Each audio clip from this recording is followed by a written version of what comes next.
Hello friends, थोड़ा सी mobile में error आ गई थी। इस वजह से जो क्लास 10th का फिजिक्स का वीडियो है 5 मिनट का अपलोड होगा। उसके सब बाद दूसरा उसी के आगे टॉपिक है जो आपको फिर से मैं अपलोड करूंगा, तो देख लीजिएगा।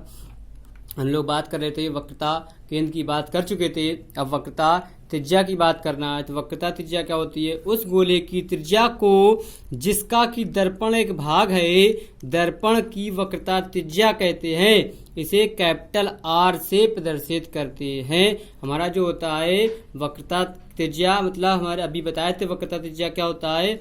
जो हमारे दर्पण की त्रिज्या जिसका एक दर्पण एक भाग होता है, दर्पण की वक्रता त्रिज्या कहलाती है। देखिए मैं आपको डायग्राम में दिखा देता हूँ। यहाँ पे देखिए ये लिखा है, दर्पोल से और जो केंद्र का एक भाग होता है वो हमारी क्या होती है? वक्रता त्रिज्या कहलाती है। ठीक है। देखिए ध्रुव मतलब क्या होता है? पोल हमारा दर्पण के परावर्तक तल के मध्य बिंदु को दर्पण का ध्रुव कहते हैं। इसे कैपिटल पी से प्रदर्शित करते हैं। फिर देख लीजिए डायग्राम में हमने बताया था, यहाँ पे ये हमारा जो पोल है इसी को हम क्या बोलते हैं? ध्रुव या पोल बोलते हैं। ठीक है। अब क्या होता है? हमारा मुख्य अक्ष जो होता है हमारा प्रिंसिपल एक्सिस, दर्पण के ध्रुव वक्रता केंद्र को मिलाने वाली रेखा को दर्पण की मुख्य अक्ष कहते हैं। इसे रेखा पीसी से प्रदर्शित करते हैं। अब देखिए मुख्य अक्ष भी दिखा रहे हैं आपको। देखिएगा डायग्राम में, देखिए ये लिखा हुआ है, ये हमारे क्या होती है? पीसी जो यहाँ है, जो इस रेखा से इस रेखा के बीच में जो लाइन होती है वो हमारी क्या होती है? मुख्य अक्ष होता है। ठीक है। अब देखिए दर्पण का द्वारक, जो हमारा दर्पण का एक द्वारक होता है, दर्पण के परावर्तक तल, दर्पण के परावर्तक तल के व्यास को दर्पण का द्वारक कहते हैं। इसे रेखा M1 M2 दर्पण का द्वारक है। मतलब जो हमारा दर्पण का द्वारक M1 M2 जो होते हैं, एक द्वारक होता है ना हमारा, एक मिरर के कॉर्नर होते हैं, वो होता है। ठीक है। दूसरा देखते हैं हम, क्या मुख्य फोकस, प्रिंसिपल फोकस क्या होता है हमारा, वो देखेंगे अभी। आप देखते हैं प्रिंसिपल फोकस, मोस्ट इंपॉर्टेंट।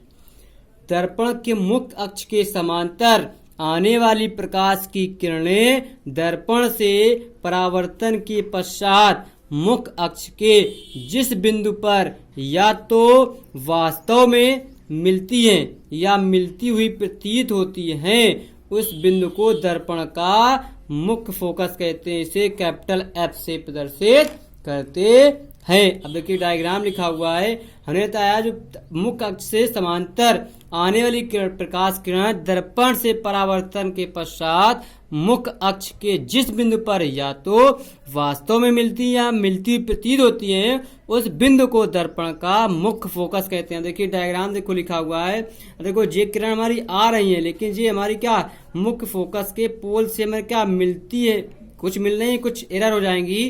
तो मिलती हुई जो प्रतीत होती है वो हमारा क्या होता है? मुख्य फोकस होता है। ऐसे इस पे जो हमारा अवतल दर्पण होता है, अवतल दर्पण परावर्तक हमारा भीतरी तल पे होता है, उत्तल दर्पण परावर्तक हमारा बाहरी तल पर होता है। ठीक है। तो यहाँ फोकस पे देखो, यहाँ से हमने डाटेज बनाई है, लेकिन यहीं पे हमारा क्या परावर्तक हो जाता है, वो हमारा क्या होता है? मुख्य फोकस होता है। ये देखो बन गया। सेंटर के आगे और पोल के बीच में जो होता है वो हमारा मुख्य फोकस होता है। ठीक है। Principal focus. अब देखिए थोड़ी हमारी क्या होती है? फोकस दूरी। फोकस दूरी क्या होती है?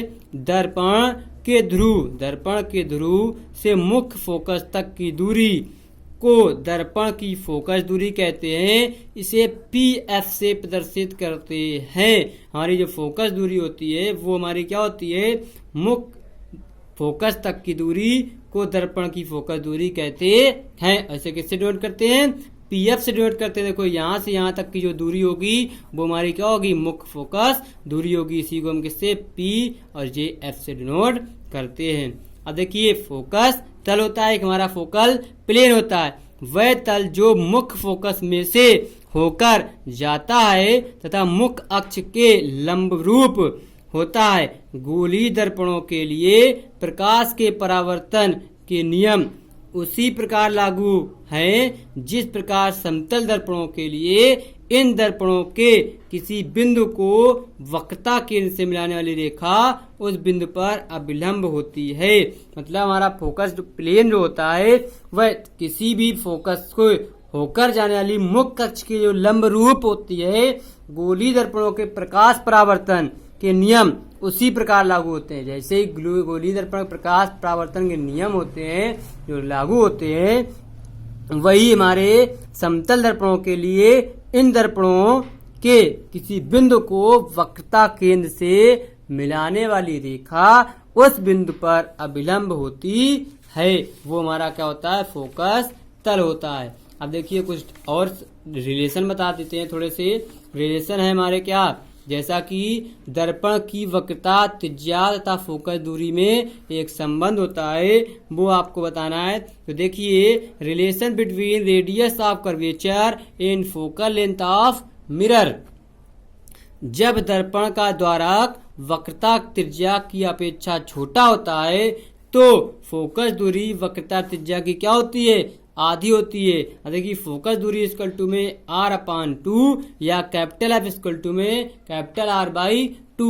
इसी को हम क्या, व्यास, अगर फोकस दूरी का व्यास दिया होगा तो ये त्रिज्या क्या हो जाएगी हमारी, 2 गुना हो जाएगी, 2f भी हो जाएगी। और इसी के साथ साथ आपको कल हम पढ़ाएंगे, टॉपिक दिखा देते हैं क्योंकि बहुत बड़ा है, एक दिन में अगर डिफरेंस कर देंगे तो समझ में नहीं आएगा, इसीलिए आप को हम कल बताएंगे, क्योंकि एक साथ ही बताएंगे तो आपको ज्यादा समझ में आ जाएगा। और आप लोग कोशिश कीजिएगा, टॉपिक है ये अवतल दर्पण तथा प्रतिबिंब का बनना, formation of image by concave mirror. ठीक है, इस पे हमारे के दिखा देते हैं आपको, ऐसे ऐसे पॉइंट्स बाय पॉइंट्स मैंने लिखा है। आपको बुक्स में थ्योरी बहुत सारी मिलेगी, इससे अच्छा है आप पॉइंट्स बाय पॉइंट पढ़ेंगे। और इसमें कितने 6 पॉइंट हैं, इस वजह से आप लोग थोड़ा सा सतर्क रहिएगा और पढ़िएगा। तब तक के लिए और हमारा चैनल सब्सक्राइब कीजिए, शेयर कीजिए, लाइक कीजिए, ज़्यादा से ज़्यादा लोगों को बताइए, अपने दोस्तों को, मित्रों को, फैमिली मेंबर्स को कि श्रीकांत टेक्निकल कोचिंग सेंटर में s.k.t.c में फ्री कोचिंग चल रही है, वो भी मैथ और फिजिक्स, और कुछ समय बाद आपको इंग्लिश की भी क्लास मिलने लगेगी यहीं पर। ओके।